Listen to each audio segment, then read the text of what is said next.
تیرے رزق کی بندش ہے، اچھی طرح سوچ سمجھ کے ایک بات مجھے بتانا، ایسا ہو سکتا صحیح ہے ویسے کہ اللہ نے کسی بندے کی طرف رزق بھیجا ہو اور کسی بندے نے رستے میں روک دیا ہو؟ نہیں سمجھ آئی بات کی شاید۔ اللہ نے بندے کی طرف بھیجا ہے کہ فلاں بندے کی طرف رزق جائے گا اور درمیان میں کسی نے بندش کرا دی۔ آپ کیسی بات کرتے ہیں؟ آپ کس طرح اتنے کمزور ہوتے ہیں؟ یہ ہمارے صوفیاء، یہ تصوف، یہ طریقت، یہ پیری مریدی، یہ تو ذہنی طور پر طاقتور کرتی ہے بندے، یہ تو توحید کی میچ چکھا دیتی۔ یہ تو وہ فقر ہے جو جناب ابو ذر کا فقر ہے، فقر ابو ذر ہے، یہ تو بندے کو بے نیاز کر دیتا۔ تو یاد رکھیے گا کہ اللہ کے رسول صلی اللہ تعالی علیہ وسلم نے ہمیں داعیہ اللہ بن کر ذہن سازی کی، حضور نے ہمیں مضبوط کیا، ہماری اللہ کے محبوب نے تربیت کی۔ یعنی جب سے دیکھا ہے لباس بشری میں تمہیں، ہر فرشتے کی یہ خواہش ہے کہ انسان ہو جائے۔ حضور نے اس طرح کی گھر میں فاقہ کشی فرمائی کہ فاقے سے پیار ہو گیا دنیا میں، سادہ طرز زندگی اختیار فرمایا جو آسان ہوتا ہے، اور ذہنی طور پر لوگوں کو دیکھیں نا، لوگ غربت دیکھ کے روتے۔ دیکھیں میں یہ نہیں کہہ رہا کہ آپ غریب ہیں تو امیر ہونے کی کوشش نہیں کرنی چاہیے، جدوجہد کریں، کوشش کریں، لیکن ایک اور پہلو بھی ہے اس کا، اس کو بھی ضرور ذہن میں رکھیں۔ حضور علیہ السلام موٹے بان کی چارپائی پہ آرام فرما تھے۔ آپ کا نہیں مجھے پتا آپ یہاں کیا کہتے ہیں، ویسے ہمارے ہاں موٹے بان کی جو پرانی چارپائیاں ہوتی تھی اسے کہتے تھے مونج دی منجی، یہاں بھی یہی کہتے ہیں؟ چلو ہلکا ہلکا بولو یار، یہی کہتے ہیں؟ چلو ٹھیک۔ تو موٹے بان کی چارپائی ہوتی تھی تو اس پر کبھی گرمیوں میں لوگ کرتا اتار کے یا باریک کرتے کے ساتھ لیٹتے تھے تو اٹھتے تھے تو پشت پر نشان پڑ جاتے تھے۔ تو صحیح بخاری میں موجود ہے، نبی کریم صلی اللہ تعالی علیہ وآلہ وسلم آرام فرماتے موٹے بان کی چارپائی پہ، جناب عمر ملنے آئے تو سرکار جناب عمر کی ملاقات کے لیے اٹھ کر جب بیٹھے تو حضور کی پشت مبارک پر موٹے موٹے نشان تھے چارپائی کے۔ اب جناب عمر جتنے مرضی سخت تھے پر محبوب کی محبت میں بھی بڑے کامل تھے، ان کی آنکھوں میں آنسو آ گئے، اور جو سوچ انہوں نے بیان کی، جو اپنا درد انہوں نے بیان کیا، وہ بڑا محبت سے لبریز تھا۔ عرض گزار ہوئے یا رسول اللہ صلی اللہ تعالی علیہ وسلم، وہ کیسر و کسرا اللہ کے دین کے دشمن، وہ بڑی آسودہ زندگی گزارے، نرم اور گداز بستروں پہ آرام فرمائے، ساری سہولیات ان کو میسر ہو، اور آپ اللہ کے حبیب ہو کے، لاڈلے محبوب ہو کے آپ کا یہ حال ہے کہ پشت مبارک پر بان کی چارپائی کے نشان پڑے ہوئے۔ آپ نے بات کو سمجھنا ہے۔ حضرت عمر عرض کرتے ہیں حضور وہ دشمن ہو کے آرام میں اور آپ بظاہر تکلیف میں، تو ایک سوچ یہ تھی، لیکن میرے نبی نے اس سوچ کا رخ بدل دیا۔ حضرت دیکھیں نا، ہمارا اگر کوئی دکھ بیان کرے تو ہم کہتے ہیں یار ہاں بڑی تکلیف میں ہوں، دعا کرو، محنت تو بڑی کرتا ہوں، ہمارا حال یہ ہے۔ لیکن رسول اللہ صلی اللہ تعالی علیہ وسلم چونکہ داعیہ اللہ ہے، حضور نے زاویہ نگاہی بات کا بدل دیا، سوچ کے دھارے بدل دیے۔ حضور فرمانے لگے عمر کیا تم یہ پسند نہیں کرتے کہ وہ دنیا میں تھوڑی آسانی اور سہولت اختیار کریں اور آخرت میں رسوا ہو جائیں، اور ہم دنیا میں تھوڑی دقت برداشت کریں اور آخرت کی ساری عزت اللہ ہمیں ہی عطا فرما دے۔ ہمیں آخرت کا سکھ درکار ہے۔ آخرت، دنیا میں جو لوگ سکھ تلاش کرتے ہیں وہ بہت سارے دھوکے میں ہوتے ہیں۔ کیوں؟ اس لیے کہ پیدا کرنے والا کہتا ہے لَقَدْ خَلَقْنَا الْإِنسَانَ فِي كَبَدٍ، ہم نے انسان کو مشقت میں پیدا کیا ہے۔ جب یہ آیا ہی مشقت میں ہے تو اس نے رہنا بھی مشقت میں۔ تو سکھ ڈھونڈنے کے نام پر پریشان نہ ہو، طاقتور اپنے ذہن کو کریں، پوری محنت کریں، جدوجہد کریں، کوشش کریں، لیکن اگر اللہ کی حکمت یہی ہو کہ ہم نے اسی طرح کی سادہ زندگی میں رہنا ہے تو پھر اپنے رب کریم کی حکمتوں پہ راضی رہیں۔ پھر کچھ ضروری ہے کہ ہر حال میں آپ پریشانی ہوں گے اور بے چینی ہوں گے اور معاذ اللہ ایسے جملے کہیں گے جو جائز ہی نہیں شریعت میں بولنے. تو ایک تو یہ بات ہو گئی. دوسری بات یہ ہوتی ہے کہ بعض لوگ نا انجانے خوف کا شکار ہوتے ہیں. ذرا پریشانی آئی نہیں اور ان کے ہاتھ پیر پھولنے لگتے, وہ کانپنے لگتے, ذرا سی باتوں کو ذہن پر سوار کرتے, انزائٹی, ڈپریشن, ٹینشن, ذہنی الجھاؤ, ٹوٹتی بکھرتی باتیں کرتے. نبی پاک صلی اللہ علیہ وسلم داعی اللہ ہے نا, تو حضور نے کہا جو رب سے ڈرے گا پھر وہ کسی سے نہیں ڈرے گا. سارے خوف محبوب نے دلوں سے نکال دیے لوگوں. ہر قسم کا خوف, ہر قسم کی ٹینشن, ہر قسم کی انزائٹی نکال دی. یہ ذرا روایت سنیے گا, آپ کے کلیجے کو ٹھنڈا کرے گی. ایک سفر اللہ کے رسول فرما رہے ہیں, تو چونکہ پیدل سفر تھا, گھوڑے پہ سفر تھا, تو کچھ صحابہ کہتے ہیں ہم پر تھکاوٹ کے آثار ہوئے, تو طے یہ پایا کہ کچھ دیر آرام کر لی جائے. تو صحابہ اس آرام کی غرض سے مختلف درختوں کے نیچے لیٹ گئے اور نبی کریم سے تھوڑا سا ذرا ہٹ کے لیٹے ادبن. فرماتے نبی پاک علیہ السلام تھوڑا سا دور, صحابہ کا خیال تھا کہ ادب کا تقاضا ہے کہ ہم ذرا سائیڈ پہ رہیں. تو محبوب کریم علیہ السلام ایک درخت کے نیچے حضور نے اپنی تلوار کو ٹہنی کے ساتھ لٹکایا اور نبی پاک وہاں لیٹ گئے درخت کے نیچے. تھوڑی دیر گزری, ایک کافر آ گیا. اس نے اللہ کے محبوب کی تلوار درخت کی ٹہنی سے اتاری اور نبی پاک پہ تان دی,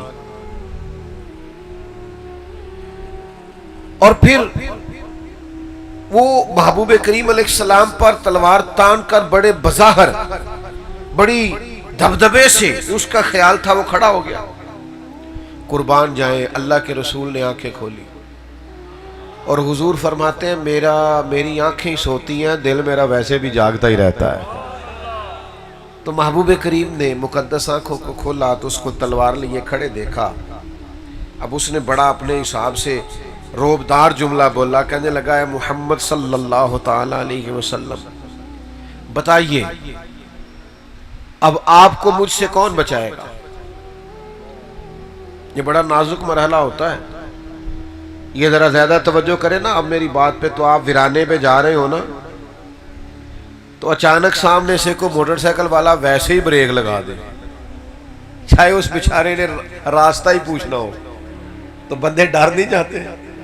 یعنی چھت پہ رات کو چاہے بلی ہو, لیکن وہ ذرا کچھ کھٹکنے کی آواز آئے نا, آپ کی نہیں بات کرتا ویسے میں, لیکن کچھ لوگ ایسے ہوتے ہیں کہ چھت پہ ذرا کسی چیز کے بجنے کی, کھٹکنے کی آواز آئے تو بیچارے اتنے ڈر جاتے ہیں تکیے کے نیچے سے موبائل بھی نہیں نکلتا.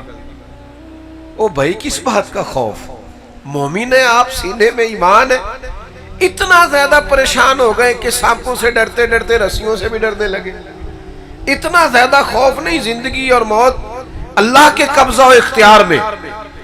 آپ غور کریں نوجوانوں, یہ ہم نے طاقتور ہونا ہے. اگر میدانوں میں نکلنا ہے تو پھر ہمارے اندر یہ قوت ارادی ہونی چاہیے.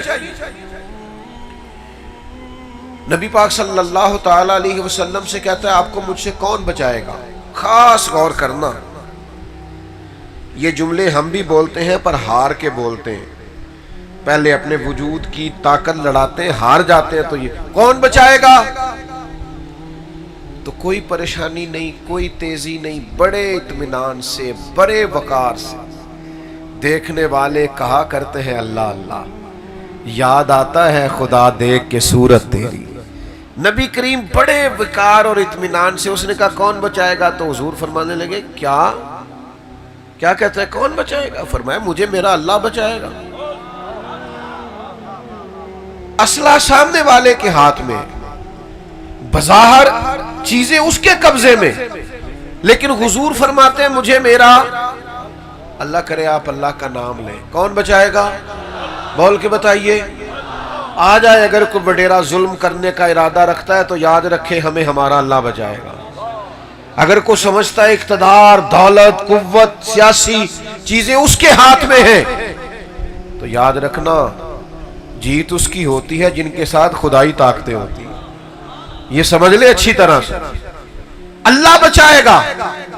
کیا طاقت ہے اس جملے میں, کیا قوت ہے, کیا اس کے اندر اطمینان قلبی ہے, کتنا کچھ سکون ہے اگر ایمان سے یہ جملہ کہا جائے مجھے میرا اللہ بچائے گا. یہ محبوب کی زبان سے نکلا تو کافر نے کانپنا شروع کیا, اس کے ہاتھوں سے تلوار گر گئی, پھر میرے محبوب نے اٹھا لی, پھر کریم مسکرائے اور فرمایا دیکھ لینا پھر مجھے میرے اللہ نے بچا لیا ہے نا, اب تو بتا بھلا تجھے کون بچائے گا.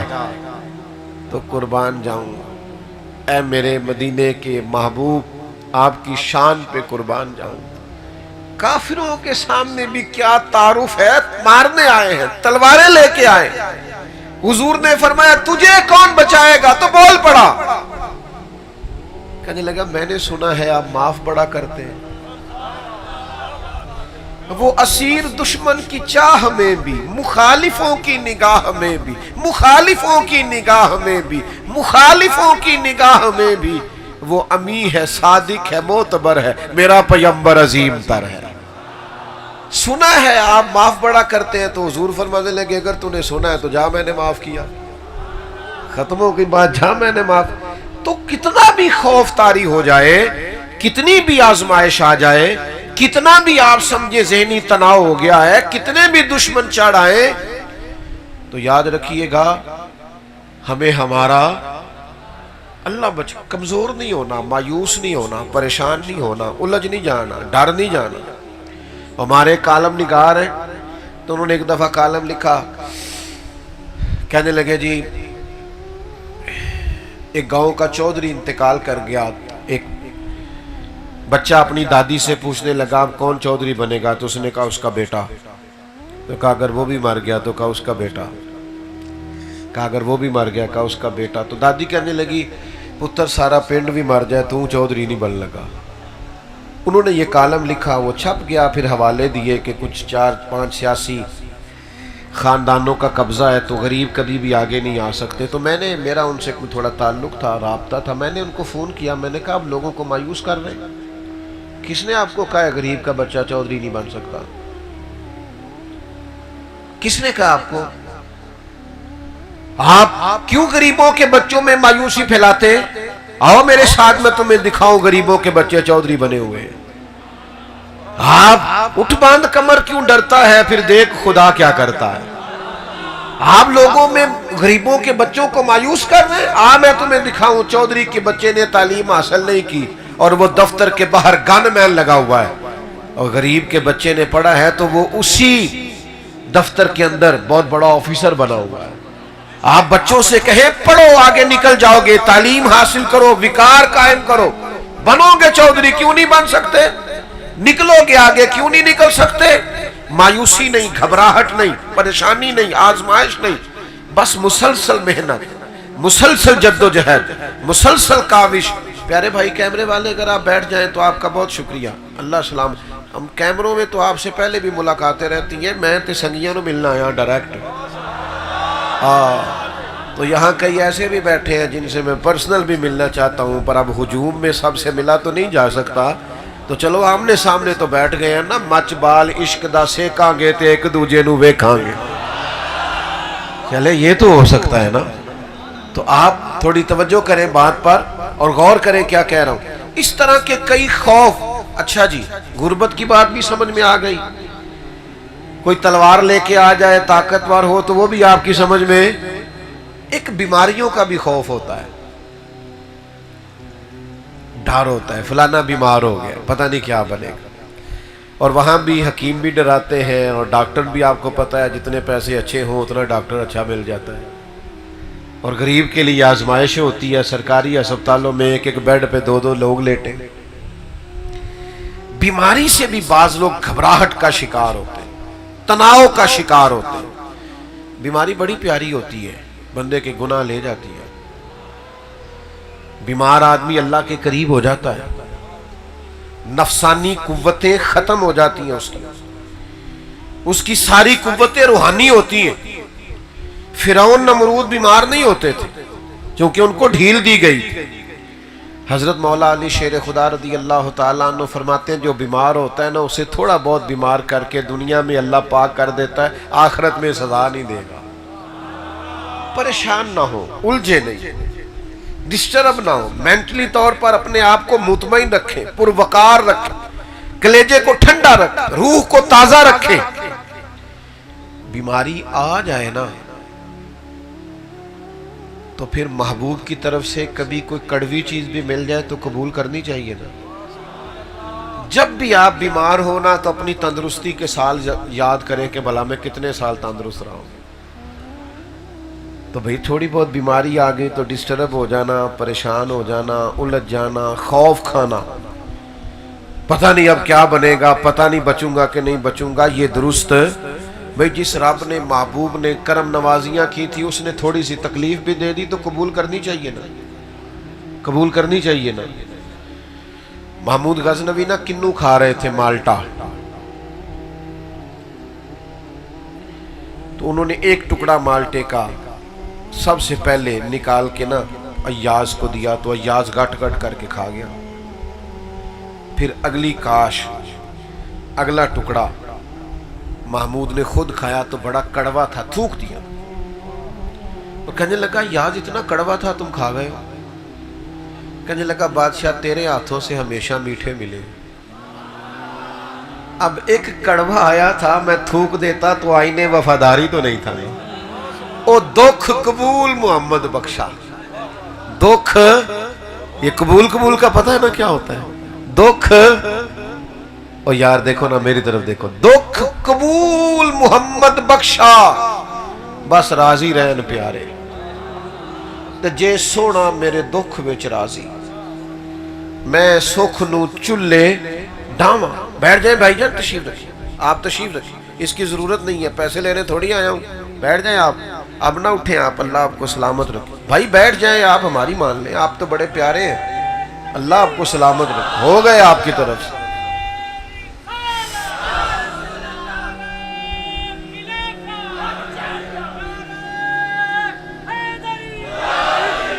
میں تو کافی عرصے سے علیل ہوں, بہت زیادہ سفر نہیں کرتا, لیکن میں نے کہا ہے نا کہ آپ کے یہ دو سنگی یہ پورے دل جمی والے تھے, انہوں نے کہا کہ بلا کے رہنا ہے. تو کئی دفعہ پیار خالص ہو تو پھر کھچاؤ بانی جاتا ہے. تو اتنا خوبصورت مجمع سجا ہوا ہے تو پیسوں کے چکروں میں ویسے بھی نہ ڈالا کریں, مولویوں, پیروں, خطیبوں, نقیبوں کو نہ ڈالا کریں. آپ کی مہربانی, تسی خرید دیو تائیں تے پھر وہ ریٹ دیں دینے, یہ چھڑ دیو نا کام تے وہ بھی سیانے ہو جائیں. اس چکر سے باہر آئیں آپ. پھر آپ کو پتہ ہے نا فرینڈ سیٹوں پہ آگے آگے نوٹوں والے بیٹھے ہوتے ہیں جی, پھر وہ نعت خاں حاجی صاحب کا نام بھی یاد کر لیتا ہے, کہتا ہے شیر حاجی صاحب دے نام ہے. وہ میں کہا ظالمہ شیر تے نبی پاک دی تعریف دا سی, حاجی دے نام کیویں ہو گیا. کروں مدح اہل دول رضا, پڑے اس بلا میں میری بلا, میں گدا ہوں اپنے کریم کا اور میرا دین پارائے نہ نہیں. تو کبھی تکلیف آ جاتی ہے, آزمائش آ جاتی ہے. نبی کریم داعیے اللہ رسول کائنات صلی اللہ تعالی علیہ وسلم نے ہمیں فکری طور پر مضبوط رہنے کا کہا ہے. آپ یہاں سے تندرست رہیں. آپ کو پتہ ہے کسی بھی ڈاکٹر کے پاس آپ جائیں تو وہ آپ سے کہتا ہے کوئی ٹینشن تو نہیں لے رہے, کیونکہ آپ یہاں سے ٹھیک ہوں گے تو بیماری چلی جائے گی. کچھ لوگ ذہنی طور پر دیکھیں نا, ڈاکٹر نے کہا ہے کہ آپ کی رپورٹیں ٹھیک نہیں ہیں تو کچھ لوگ سن کے ہی ختم ہو جاتے ہیں, اور کچھ کہتے ہیں ڈاکٹر صاحب آپ جو بھی کہہ رہے ہیں اپنے علم کے مطابق کہہ رہے ہیں نا, ہوگا تو وہ جو میرا رب چاہے گا. کمزور نہ پڑے, آپ ذہنی طور پر توانا رہیں, اور اپنے بزرگوں کو بھی جو بیمار ہوں, کمزور ہوں, ان کو بھی کہیں کہ اللہ پہ بھروسہ رکھیں, مضبوط رہیں, دوائی کا استعمال ضرور کریں لیکن کمزور نہیں پڑنا, ضعف اعتقادی کا مظاہرہ نہیں کرنا. یہ باباؤں کی باتیں اللہ ماشاءاللہ ان پڑھوں کی, تینوں کسی تویز کراتے نے, فلاں نے نظر لگا دی ہے, اتنی بازوں کا تکلیف ہوتی ہے. رب کا بندہ ہو کے گیا ہے اور لوگ کہہ رہے ہوتے ہیں فلانا ہو کے گیا ہے تو میرا کام خراب ہو. خدا کے بندوں, آپ اس طرح اللہ کے بندوں کی نفرت پیدا کریں گے اپنے دل میں؟ یہ انداز تو دل کو کالا کرنے والا ہے. اس سے تو آپ کی شخصیت میں وہ حسن نہیں رہے گا جو ایک مومن کی شان ہے۔ ذرا حدیث پاک سنیے، بخاری میں موجود ہے۔ ایک خاتون نبی کریم علیہ السلام کی عالی مرتبت بارگاہ میں حاضر ہوئی، عرض کیا یا رسول اللہ صلی اللہ تعالی علیہ وسلم، مجھے مرگی کا مرض ہے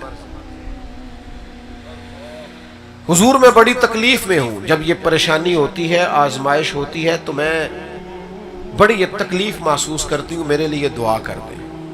اور میرے نبی کی بارگاہ جو ہے نا وہ کان شفا ہے، وہاں سے ساری شفائیں نکلتی۔ حضور تو کسی کی ٹوٹی ہوئی پنڈلی پر لعاب دہن لگائیں تو اللہ شفا عطا کر دیتا۔ حضرت مولا علی شیر خدا رضی اللہ تعالیٰ عنہ کی آنکھوں پر لعاب دہن لگائیں تو اللہ تعالیٰ شفا عطا کر دیتا۔ اللہ تعالیٰ نے محبوب کریم علیہ السلام کے پورے وجود کو شفا بنایا، حضور گزر جائے تو شفا ہو جاتی۔ ان کی مہک نے دل کے گنچے کھلا دیے، وہ جس راہ چل دیے ہیں کوچے بسا دیے۔ تو خاتون نے عرض کی یا رسول اللہ میں بیمار ہوں، دعا کریں۔ آپ نے مزاج کو سمجھنا ہے۔ میں نے کہا کہ حضور داعیہ اللہ ہے تو ذہن سازی کرتے ہیں، بندوں کو اللہ سے جوڑتے ہیں۔ ان کے اندر جو فکری کمزوری پیدا ہو رہی ہے یا ذہنی تناؤ پیدا ہو رہا ہے یا کوئی ضعف اعتقادی آ رہی، اس کو کریم نکال دیتے۔ یا رسول اللہ صلی اللہ علیہ وسلم میں بیمار ہوں، تو حضور تو سب کے لیے دعا کرتے، شفا ہو جاتی۔ اس خاتون سے کریم نے پتہ کیا فرمایا؟ فرمایا ایک بات نہ کروں آپ سے؟ عرض کی یا رسول اللہ کیجئے۔ تو حضور فرمانے لگے اگر آپ کہیں تو میں دعا کرتا ہوں، اللہ شفا دے گا، اور اگر آپ کریں صبر۔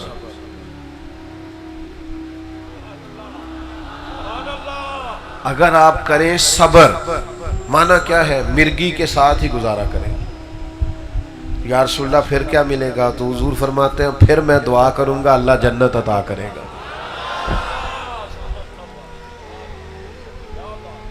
مطلب ہمیں کو بندہ پوچھے نا، کوئی بزرگ کہہ دیں گھٹنے میں درد ہو رہی ہے کہ شفا کے جنت، ایسی کہنا ہے گھوڑے دا کچھ کرو نا۔ ہمارا فلسفہ کچھ اسی طرح کا ہی ہے، ہم معاذ اللہ آخرت کو ادھار سمجھتے۔ نبی پاک صلی اللہ تعالی علیہ وسلم نے فرمایا اگر تو کہے تو دعا کرتا ہوں، اللہ شفا دے گا، اور اگر کرے صبر پھر جنت کی دعا۔ تو یہ ہے عقیدہ، یہ ہے نظریہ، یہ ہے آخرت پر یقین، یہ ہے جنت کی نعمتوں کا شوق، یہ ہے نبی پاک علیہ السلام کے وعدوں پر کامل یقین۔ خاتون ہے، حالانکہ عورتوں میں اللہ ماشاءاللہ حوصلہ بھی کم ہوتا ہے، فرمایا شفا کے جنت، تو بخاری میں موجود ہے۔ عرض کرنے لگے یا رسول اللہ آپ دعا کریں اللہ جنت ہی عطا کرے۔ بہت بڑی بات اس خاتون نے کی، اگر آپ سمجھیں وہ زبان حال سے کہہ رہی ہے میں مرگی کے ساتھ عمر گزار دوں گی، ساری مرگی کے ساتھ، تھوڑی سی تو عمر ہے گزر جائے گی، لیکن جنت چاہیے۔ جنت یہ کن لوگوں کی بات ہے؟ جو عقیدوں کے پکے ہیں، آخرت پر یقین کامل ہے، جنہیں نظریاتی طور پر توانائی حاصل ہے، نہ ڈگمگاتی باتیں کیا کریں، نہ کچی پکی باتیں کیا کریں، نہ ذرا سی پریشانی آئے تو ہر وقت رونا دھونا شروع کر دیا کریں۔ اپنے آپ کو مضبوط کریں، طاقتور کریں، مومن ہے۔ ہمارے پاس سب سے قیمتی خزانہ سینے میں ایمان ہے۔ ہمیں اتنی جلدی گھبرانا نہیں چاہیے، اتنی جلدی الجھنا نہیں چاہیے، اتنی جلدی ذہنی تناؤ کا شکار نہیں ہونا چاہیے۔ اللہ کے رسول نے دعا کر دی جنت کی، تو وہ خاتون عرض کرنے لگے یا رسول اللہ صلی اللہ علیہ وسلم جب مجھے مرگی ہوتی ہے نا تو میرے جسم سے کپڑا ہٹ جاتا ہے، میں عورت ہوں تو مجھے حیا آتی ہے، دعا کر دے میرے جسم پہ کپڑا قائم رہے۔ اللہ کے رسول نے دعا کر دی، اس کا ستر مالک قائم رکھنا۔ صحابہ فرماتے ہیں جتنی بھی مرگی ہوتی تھی کپڑے جسم سے جڑے رہتے تھے، دیر تک وہ بوڑھی اماں حیات رہیں۔ جب کوئی باہر سے آتا تھا تو لوگ پوچھتے تھے جنتی عورت کو دیکھنا ہے؟ خواتین کہتی دیکھنا ہے، تو کہتے اس بوڑھی کو دیکھو، اسے محبوب نے دنیا میں جنت کی بشارت عطا فرمائی۔ کیوں کمزور پڑتے ہیں بھائی؟ کیوں؟ ایک اور بات بھی کرنی ہے آپ سے. تھک تو نہیں گئے آپ لوگ؟ شہرت پانے کا، دولت پانے کا، اقتدار میں جانے کا، آگے نکلنے کا کوئی چور رستہ نہیں اختیار کرنا. جو آوارہ خیالی آج ہمارے اندر آ گئی ہے نا کہ ہمیں مشہور ہونا ہے سوشل میڈیا پہ چاہے کچھ بھی کرنا پڑے، یہ مومن کی شان اور وقار کے خلاف ہے. آپ وزاداری کو کبھی ٹھیس نہیں پہنچنی چاہیے.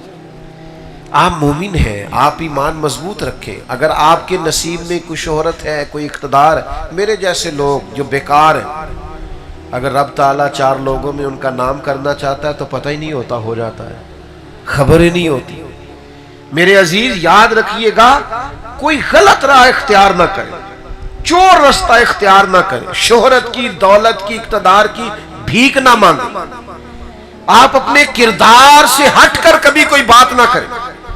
آپ زندگی کے اندر کبھی کوئی ایسا کام نہ کریں جس سے محسوس ہو کہ یہ آپ کی وزاداری کے خلاف. آپ کو شان سے جینا ہے، عزت سے رہنا ہے.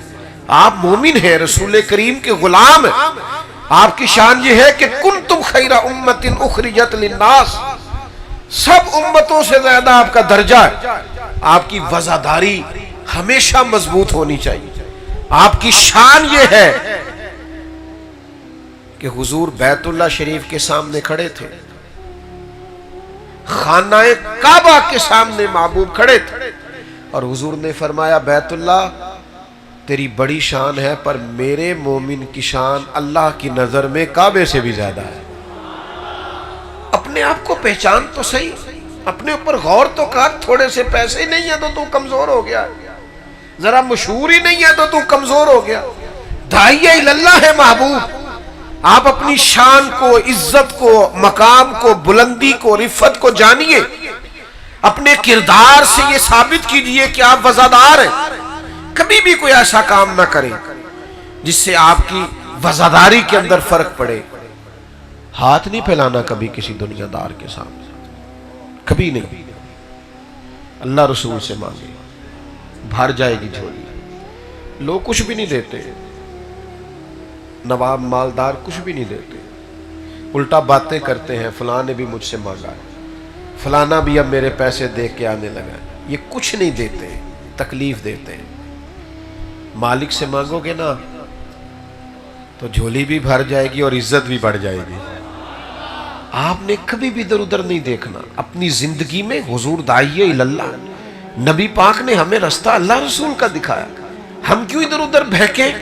یہ دیکھیے حضور کس طرح طاقتور کرتے. حضور نے صحابہ سے فرمایا، حضرت حکیم بن حزام کہتے ہیں صحابہ کی ایک جماعت سے نبی پاک نے کہا میرے ہاتھ پر بیعت کرو. یا رسول اللہ ہم تو اسلام کی بیعت کر چکے، آپ کے دستے مبارک پر ہم نے جب کلمہ پڑھا بیعت کی. فرمایا دوبارہ بیعت کرو میرے ہاتھ. کس بات کی؟ نبی کریم نے بیعت لی باقاعدہ صحابہ سے. فرمایا بیعت کرو کہ کسی دنیا دار کے سامنے ہاتھ نہیں پھیلاؤ گے. گردن کو جھکا دیتا ہے خیرات کا پتھر، جہاں میں مانگنے والوں کے سر کبھی اونچے نہیں ہوتے. مرتبان میں اچار ہونا چاہیے اور بھڑولے میں گندم ہونی چاہیے. بس آپ اپنے گھر کے اندر، میں نے اپنے ابا جی سے ایک دفعہ پوچھا، ہمارے زمانے میں نا رسالے جب ہم پڑھتے تھے تو رسالے نکلتے تھے، ماہنامہ فلاں ماہنامہ، تو انٹرویو چھپتے تھے علماء کے، مشائخ کے، نامور لوگوں. تو 2-4 سوال بڑے کامن قسم کے ہوتے تھے. آپ کو پھول کون سا پسند ہے، کھانے میں کیا پسند ہے، رنگ کون سا پسند ہے. یہ 2-4 سوال سبھی سے ہوتے تھے. تو وہ ہم پڑھتے رہتے تھے. تو بچپن تھا تو میں نے اپنے والد صاحب سے کہا کہ ابا جی تو ہم کھانے جی کی پسند ہے. تو فرمان لگے پتر بھوک لگی ہوئے تو سارا خوشی. نہیں سمجھ آئی بات؟ بھوک لگی ہوئے تو جے بھوک نہ لگی ہوئے پھر نخرے، میں نے یہ نہیں کھانا، میں نے وہ نہیں کھانا. کبھی لگی ہو بھوک تو جو مزہ چٹنی دیتی ہے. شرط یہ ہے کہ طلب ہو، طلب نہ ہو تو پھر نخرے ہی نخرے. تو میرے عزیز ہاتھ نہیں پھیلانا. اچار ہے، چٹنی ہے، گندم ہے، گھر میں آٹا پڑا ہے، طاقتور ہے آپ. کبھی کسی شب بے نیاز ہو جائیں اور جا بھائی پیسے ہوں گے تو تیرے ہیں، ہمارے رب نے جہاں ہمیں رکھا ہے کمال رکھا ہے. او خدا جانے بلندی ہے کہ پستی پر جہاں میں ہوں وہاں کوئی نہیں ہے. میرا میرے رب سے جو تعلق ہے، جو رسول کائنات سے غلامی کا رشتہ ہے، جو اولیاء اللہ سے نیاز مندی ہے، وہ کسی کی بھی نہیں. یہ ہم سب کا عقیدہ ہونا چاہیے. تو عزیز طاقتور ہو، کمزور نہ پڑے. نبی کریم نے بیعت لی صحابہ سے، بیعت کرو، کسی دنیا دار کے آگے ہاتھ نہیں پھیلاؤ گے. حضرت حکیم بن حزام فرماتے ہیں پھر حال یہ تھا کہ گھوڑے پہ بیٹھے ہوتے تھے یا اونٹ پہ بیٹھے ہوتے تھے تو درہ کبھی گر جاتا تھا نا زمین پہ، درہ، تو قریب کھڑے آدمی سے کبھی نہیں کہا تھا کہ ہمیں پکڑا دو، خود گھوڑے سے اترتے تھے، خود پکڑتے تھے. تو وہ شخص کہتا ہمیں بتا دیتے. کہتے کیسے بتا دیتے؟ حضور سے وعدہ کیا ہے کبھی کسی دنیا دار سے سوال نہیں کرنا. ہم کمزور پڑتے ہیں، کمزور پڑتے ہیں. ہمارے استاد فرمایا کرتے تھے یہ کہنا چھوڑ دو بچے کل کو میرا سہارا بنے گے. کیوں آپ بچوں کو اس چکر میں ڈالتے ہیں کہ تم نے سہارا بننا ہے؟ سہارا اللہ رسول کا ہی صحیح ہے. ہاں بچے کب سہارا بنتے ہیں؟ وہ تو شادی کے بعد اللہ ماشاءاللہ ان کے اپنے اپنے نظریات اور ذہن بن جاتے ہیں.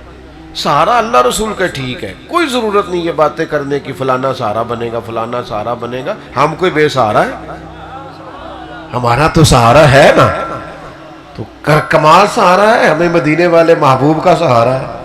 تو میرے عزیز ذہنی طور پر جو آج الجھاؤ ہے، جو آزمائش ہے، جو پریشانی، میں نے جتنا بھی مضمون بیان، آپ بولے نا جی انتظامیہ والے بھائی بول رہے ہیں، آپ لوگ بیٹھ جائیں جی سارے، یہ سرکار کی محفل ہے، ادب کے خلاف ہے کھڑے رہنا، جلدی سے بیٹھیں جلدی سے. یہ تو لوگ ہی بڑے اچھے ہیں، فوراً بات مان گئے. آپ بولے نا، اب تو ویسے بھی بات ختم کرنے لگا ہوں میں، آپ کا بڑا حسین مجمع ہے. ایک بات بالکل بات سمیٹتے ہوئے آپ کی خدمت میں یہ بھی عرض کرنی ہے کہ چونکہ ہمارا سارا کچھ رب رسول سے وابستہ ہے، غربت ہو، بیماری ہو، آزمائش ہو، کچھ بھی ہو، ہماری توجہ اللہ رسول کی طرف رہنی چاہیے. تو پھر ہمیں نہ کچھ وقت رب رسول کے ساتھ تنہائی بھی کرنی ہے.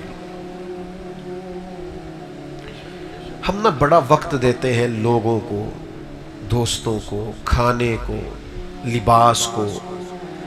کپڑے اچھے ہونے چاہیے، بہترین سلے ہوئے ہونے چاہیے، یہ والا ڈیزائن ہونا چاہیے. کچھ جوانی کے عالم میں لوگوں کو یہ بھی دیکھا ہے کتنی کتنی دیر آئینوں کے سامنے کھڑے رہتے ہیں.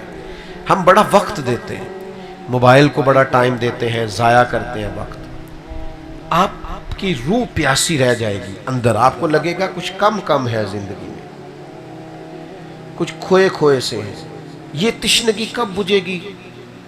جب آپ موبائل بند کر کے دوستوں سے تعلق تھوڑی دیر کے لیے ختم کر کے اکیلے تنہائی میں مصلی بچھا کے اللہ کے حضور حاضر ہوں. آپ لمبی دعائیں مانگیں، لمبی، ہر بات کہہ دیں اللہ رسول کی بارگاہ، ہر بات، چھوٹے سے چھوٹا دکھ بھی کہہ دیں، بڑی سے بڑی تکلیف بھی سنا دیں. لوگوں کو سناؤ گے نا، راز افشا ہو جائے گا، راز کھل جائے گا. رب رسول سے کہو گے تو راز رہے گا. خوب دعائیں، خوب التجائیں، لمبے لمبے سجدے، درود و سلام کی کثرت. یہ کچھ وقت اکیلے، بہت سارے لوگ کہتے ہیں ہم فلاں پیر کے مرید ہیں، یا کہتے ہیں آپ سے مرید ہونا ہے. تو میں کہا کرتا ہوں کہ بھائی پیری مریدی کا معنی تو یہ ہے کہ بندہ اللہ والا بن جائے.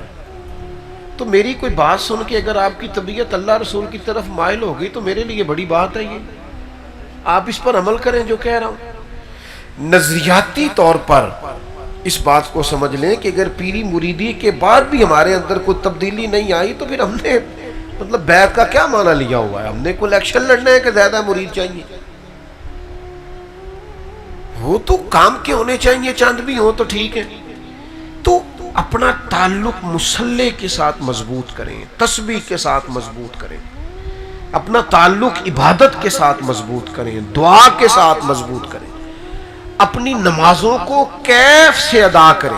یعنی سجدے میں جائیں تو یہ نہ ہو کہ چونکہ میں نے پڑھنی ہے تو لہذا میں 2 رکعتیں، نہ ذرا تھوڑا پیشانی کو دبائیں تو صحیح، مزہ تو لیں تھوڑا سجدے.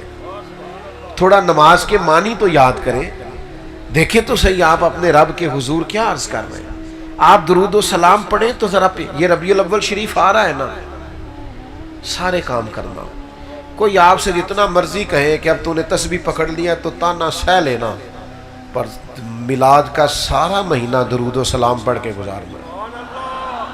آپ کی زبان بھی میٹھی ہو جائے گی درود شریف پڑھنے سے، دل بھی ٹھنڈا ہو جائے گا، اور جن پر آپ کو غصہ زیادہ آتا ہے نا ان پر بھی آپ نرم ہو جائیں گے.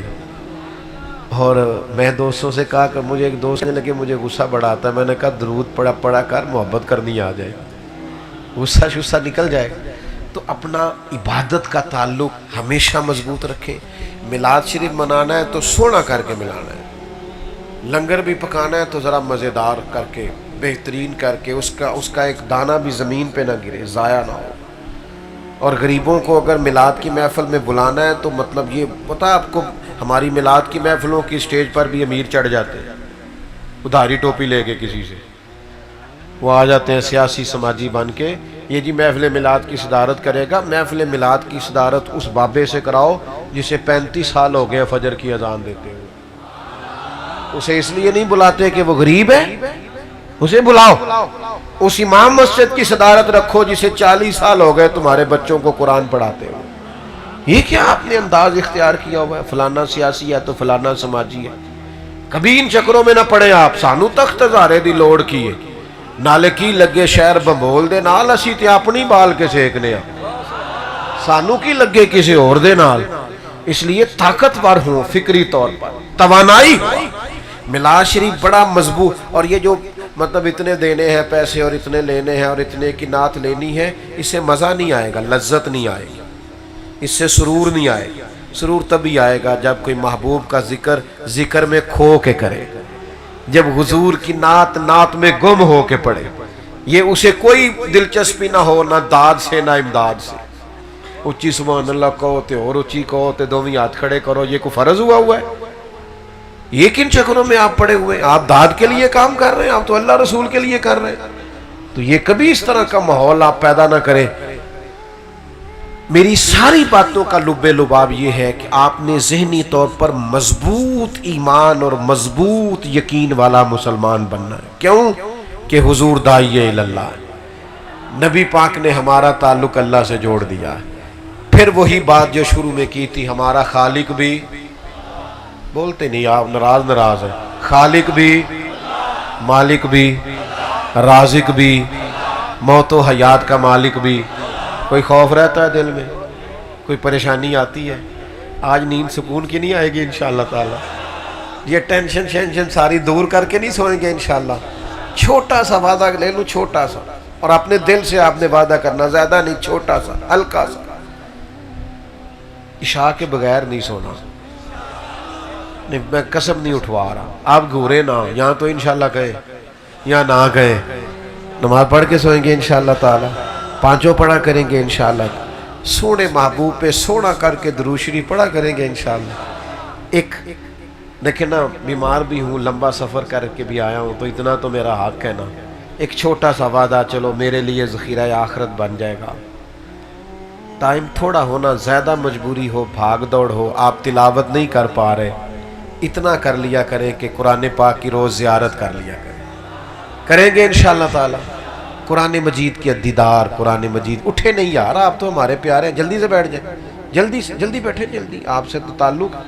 تو قرآن مجید کی زیارت اور دیدار، اس کا شرف بھی ضرور رکھیں. اللہ تعالی ہماری حاضری قبول فرمائے، اللہ برکات عطا فرمائے. حضرت دعا فرمائیں. اللہم صلی علی سیدنا و مولانا محمد معدن الجود والکرم وآلہ وصحبہ وبارک وسلم. اللہ اتنی بڑی تعداد میں مسلمان جمع ہوئے، ہم سب کا حاضر ہونا قبول فرما، ہمارے گناہوں کو معاف فرما، ہماری غلطیوں سے درگزر فرما، ہمارے علم کو نافع فرما، ہمارے اعمال کو خالص فرما، عقائد اہل سنت کی پابندی عطا فرما. اللہ جن دوستوں نے اتنی خوبصورت محفل سجائی، انہیں دین دنیا آخرت کی بھلائیاں عطا فرما.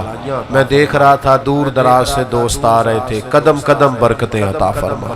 یہ لوٹ کے جائیں تو تیری رحمت کے سائے میں لوٹ کے جائیں۔ کوئی دکھی آیا ہے تو سکھ عطا کر دے، کوئی بیمار آیا ہے تو شفا دے دے، پریشان حال آیا ہے تو سکون دے دے۔ اللہ تعالیٰ امت کی خیر فرما، عالم اسلام کی خیر فرما، فلسطین کے مجبوروں کی مدد فرما، ان کی مدد فرما، ان پر فضل فرما۔ بڑا زمانہ بیت گیا انہیں تکلیف میں، مالک اپنے غیبی خزانوں سے ان کی مدد فرما۔